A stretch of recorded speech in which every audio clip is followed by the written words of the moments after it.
देखिए, सबसे पहले एक बहुत सरल सी बात समझ लीजिए। जो लोग चलते फिरते नाम जप करते हैं, उनकी जिंदगी में बदलाव धीरे धीरे नहीं बल्कि भीतर से शुरू होता है। पहला बदलाव, मन शांत होने लगता है, लगभग 70% तक। क्योंकि मन की सबसे बड़ी बीमारी है नॉइज, लगातार चलता हुआ शोर। नाम जप इस शोर को कम करता है। गुस्सा कम आता है, निराशा घटती है, भीतर की अव्यवस्था शांत होने लगती है। दूसरा बदलाव, चेहरे पर तेज आ जाता है। यह केवल आध्यात्मिक बात नहीं है, यह वैज्ञानिक सत्य भी है। काम माइंड इक्वल्स ब्राइट फेस। लोग खुद पूछते हैं कौन सा क्रीम लगाते हो। असल में क्रीम नहीं, भीतर की शांति बोल रही होती है। इसे ही कहते हैं ओरा ब्राइटनिंग। तीसरा बदलाव, किस्मत खुलने लगती है। नाम जब आपकी ओरा में एक मैग्नेटिक फील्ड एक्टिवेट करता है। सही लोग, सही मौके, सही समय, सब अपने आप आपकी ओर आने लगते हैं। चौथा बदलाव, नेगेटिविटी अपने आप दूर होने लगती है। लो फ्रीक्वेंसी लोग, गलत संगत, झगड़े कराने वाले, मतलब के रिश्ते, सब धीरे धीरे हट जाते हैं। आपको कुछ करना नहीं पड़ता। पांचवा बदलाव, नींद सुधर जाती है। ओवर थिंकिंग कम, सांस गहरी, माइंड शांत और नींद अपने आप गहरी होने लगती है। छठा बदलाव, आपकी इंट्यूशन तेज हो जाती है। नाम जब आपका सिक्स सेंस शार्प करता है।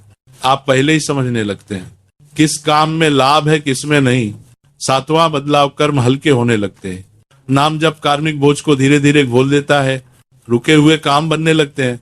और सबसे सुंदर बात, आपको भगवान की उपस्थिति महसूस होने लगती है। अकेलापन मिटता है, डर खत्म होता है, भीतर सुरक्षा का भाव आता है। अब समझिए, चलते फिरते नाम जप का सही तरीका, कोई कठोर नियम नहीं है। बस 4 बातें याद रखिए। एक सांस के साथ नाम जोड़िए। सांस भीतर, सांस बाहर। नमः शिवाय। 2, होठ नहीं हिलाने, नाम मन में हो। 3, जजमेंट मत कीजिए। मन भटके तो भटकने दीजिए, प्यार से वापस ले आइए। 4, इसे हैबिट बनाइए। चलते समय, ट्रैवल में, काम करते हुए, थकान में, बस नाम चलता रहे। 3 महीने बाद आप खुद कहेंगे, मैं पहले जैसा नहीं रहा। ये मेरी नहीं, नाम की गारंटी है। अब एक बहुत गहरी बात समझिए। हर इंसान की जिंदगी में एक समय आता है जब दिल कहता है अब नहीं हो रहा, अब सहन नहीं होता, अब मन टूट गया। ऐसे समय में लोग क्या करते हैं?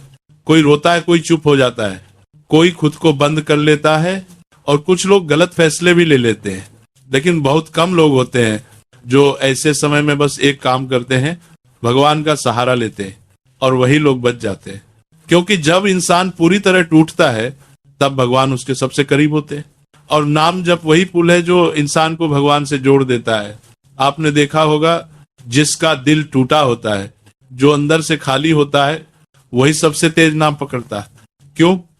क्योंकि जिस शांति की तलाश होती है वह कोई इंसान नहीं दे सकता, वो सिर्फ भगवान का नाम देता है।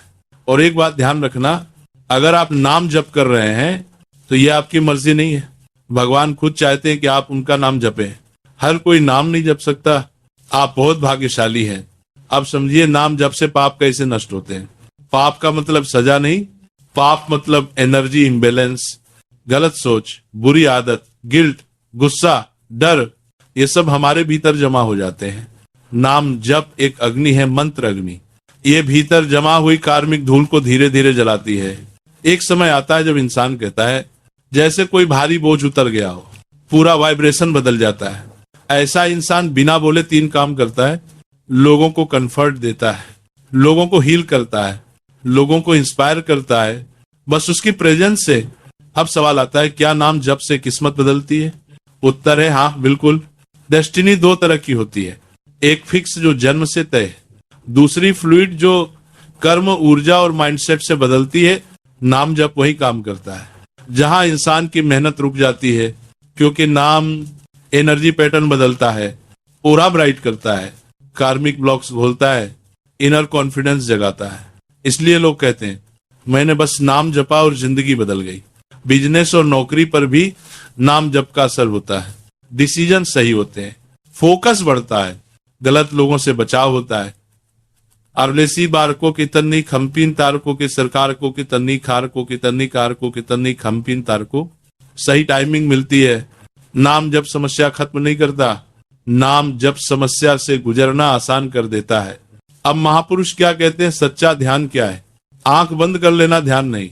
ध्यान तब है जब मन बिना टूटे तेल की धारा की तरह भगवान में लगा रहे।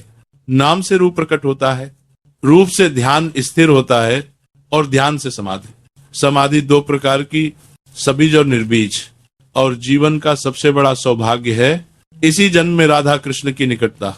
अंत में एक बहुत जरूरी चेतावनी, दिखावा साधना का जहर है। लोग क्या कहेंगे चिंता भक्त को डुबो देती है। भजन भगवान को खुश करने के लिए हो, दुनिया को दिखाने के लिए नहीं। अगर कोई निंदा करे और भीतर शांति बनी रहे तो समझो साधना सही है।